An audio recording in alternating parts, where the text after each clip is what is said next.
حاضر في الحضرة. Assalamualaikum warahmatullahi wabarakatuh. Sahabat Serambi Kalam, emas merupakan harta atau perhiasan yang hampir semua orang menyukainya. Meskipun harganya mahal, tak jarang orang ingin memilikinya. Bahkan sampai ada yang ingin memilikinya dengan cara yang haram. Itulah daya tarik yang dimiliki oleh logam mulia, yaitu emas. Tapi apa jadinya apabila ada seseorang yang memberikan seguci emas kepada seseorang yang lain, akan tetapi yang diberi emas malah menolaknya? Ada apa gerangan? Temukan kisah selengkapnya hanya di channel kesayangan kita, Serambi Kalam.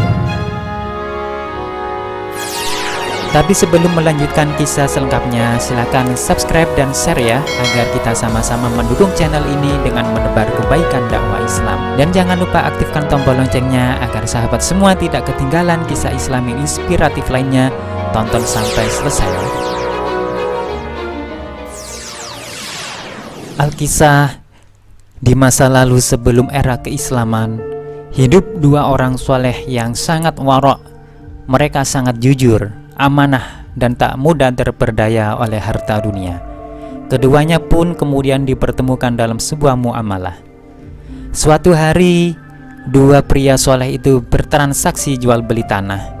Seseorang membeli sebidang lahan dari seorang yang lainnya.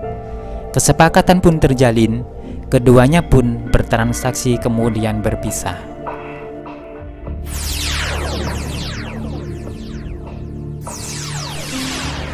Beberapa hari berikutnya, pria yang membeli tanah itu menggali tanah yang baru ia belinya dari si penjual. Tidak beberapa lama, pria itu terkejut dengan apa yang dilihatnya. Ternyata ia mendapati sebuah guci yang penuh dengan koin emas. Dengan segera pria itu mengangkat dan membawanya pergi dan menemui pria si penjual tanah, dan bermaksud mengembalikan emas itu karena dipikirnya emas itu merupakan harta si pemilik tanah yang lupa tidak diambil ketika menjual tanah.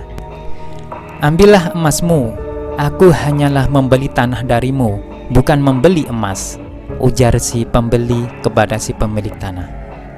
Namun ternyata seguci emas itu bukan milik si penjual. Ia hanyalah pemilik tanah itu, bukan berarti emas di dalamnya. Ia pun baru tahu bahwa di bawah lahannya terpendam harta seguci emas.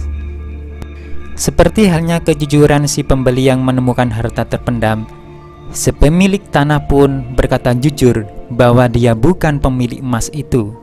Ia pun menyerahkan kembali emas itu pada si pembeli. "Aku menjual tanah kepadamu beserta isinya," ujar si pemilik tanah. Inilah sikap orang soleh. Mereka bukan berebut harta seperti kebanyakan orang. Keduanya justru saling menyerahkan harta itu karena takut harta itu bukanlah hak mereka. Kebingungan pun melanda mereka. Akhirnya keduanya menemui seorang qadhi atau hakim untuk menuntaskan atau memutuskan perihal seguci emas itu.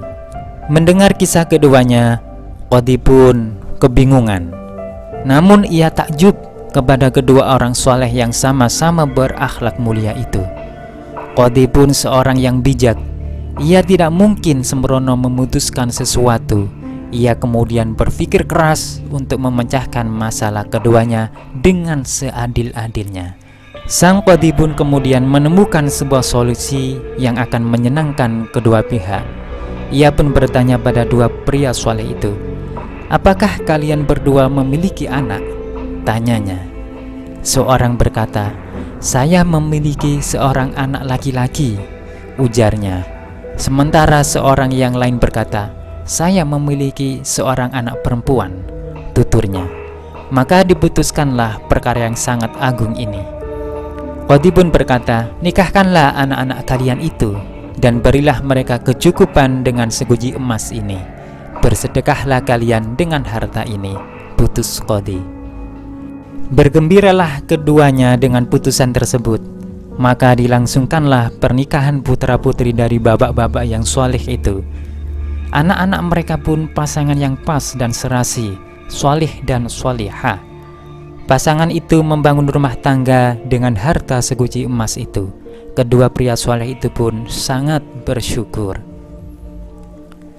Kisah tersebut kurang lebih diambil berdasarkan dari kabar Rasulullah melalui hadisnya. Hadis tersebut diriwayatkan Imam Bukhari dan Muslim dari sahabat Abu Hurairah. Derajat hadis pun sahih. Kisah tersebut benar adanya, benar terjadi di masa lampau dengan Rasulullah sebagai pembawa kabar. Dua pria soleh telah menjadi teladan bagaimana muslimin bersikap wara. Mereka bersikap sangat hati-hati pada suatu hal yang belum jelas halal dan haramnya. Tak jelas bagi mereka kehalalan seguci emas itu, meskipun bagi mereka harta seguci emas itu sangatlah menggiurkan. Mereka pun meninggalkan subhat harta itu. Dalam hadis Arba'in disebutkan dari Nu'man bin Bashir, Rasulullah bersabda, "Sesungguhnya yang halal itu jelas, yang haram itu jelas. Di antara keduanya terdapat perkara yang samar, subhat, tidak diketahui oleh kebanyakan manusia. Barang siapa yang menghindari subhat, maka ia membersihkan din dan kehormatannya. Barang siapa yang terjatuh ke dalam subhat, berarti dia jatuh ke dalam perkara yang haram." Hadis riwayat Bukhari Muslim. Sikap kedua lelaki ini yang sangat berhati-hati agar tidak terjerumus dalam penggunaan barang yang bukan miliknya. Sikap hati-hati ini merupakan manifestasi dari takwa. Seperti percakapan indah dua sahabat Umar bin Khattab radhiyallahu an dan Ubay bin Ka'ab ini. Umar yang meriwayatkan athar ini bertanya kepada Ubay, "Wahai Ubay, apa makna takwa?" Ubay yang ditanya justru balik bertanya, "Wahai Umar, pernahkah engkau berjalan melewati jalan yang penuh dengan duri?" Umar menjawab, "Tentu saja pernah." "Apa yang engkau lakukan saat itu, wahai Umar?" Lanjut Ubay bertanya. "Tentu saja aku akan berjalan hati-hati," jawab Umar. Ubay lantas berkata, "Itulah hakikat takwa." Percakapan yang syarat akan ilmu bukan hanya bagi Umar dan Ubay, melainkan juga bagi kita yang mengaku manusia bertakwa ini. Menjadi orang bertakwa hakikatnya menjadi orang yang amat berhati-hati. Ia tidak ingin kakinya menginjak duri-duri larangan Allah Subhanahu wa ta'ala. Demikian kisah seguci emas ini. Semoga kita dapat memetik hikmah yang terkandung pada kisah ini. Terima kasih telah menonton video ini hingga selesai, dan sebagai bonusnya kalian bisa mendapatkan poster keren ini dengan gratis. Link ada di deskripsi. Akhirul kalam, ihdinas siratal mustaqim, wa afwa minkum. Wassalamualaikum warahmatullahi wabarakatuh.